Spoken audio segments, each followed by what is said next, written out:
What's going on, my dudes and dudettes? I'm at my friend's house here, chilling with Retic, little juvenile 3-4 month old Retic here. And this is just going to be a quick little care guide. I will put a care guide link in the description as always. Please just remember to always do your research before buying any snake.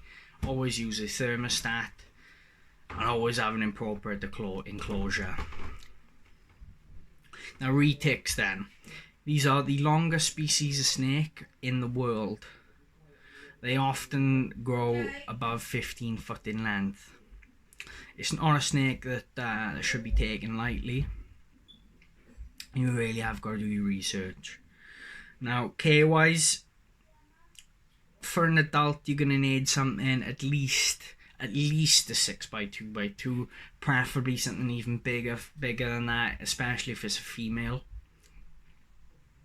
Hot spot you're looking at about 92 degrees, and the cool end you're looking at about 88. Not 88, sorry, 80 degrees. Sorry, please don't keep your cool end at 88. Yeah, so feeding then, as adults you're going to feed them every couple of weeks an appropriate size meal, and as juveniles, as under 2 years old, feed it quite a small meal, okay, nothing too big, so just so it gives it a little lump in its belly, and you're going to do that every week. If you leave feeding these, especially the mainlands, much longer than 10 days as juveniles, they're going to start to get a bit antsy with you. So you're better off doing a smaller meal more often. Please don't power feed these guys, okay? I've seen lots of photos on Facebook and stuff, and these retics look more like anacondas, to be honest, or Burmese. They've got these massive fat bodies, these tiny little heads, and that's not how these snakes are supposed to look. It's not how they look in the wild, and that isn't an example of a healthy snake. These snakes, as you can see here, he's got a nice big head, she's got a nice big head, even compared to a slender body. You want it to be nice and lean and muscular. You don't want it to be fat and lazy. That's just not good for the snake, and it's going to have a very short, miserable life if you do it like that.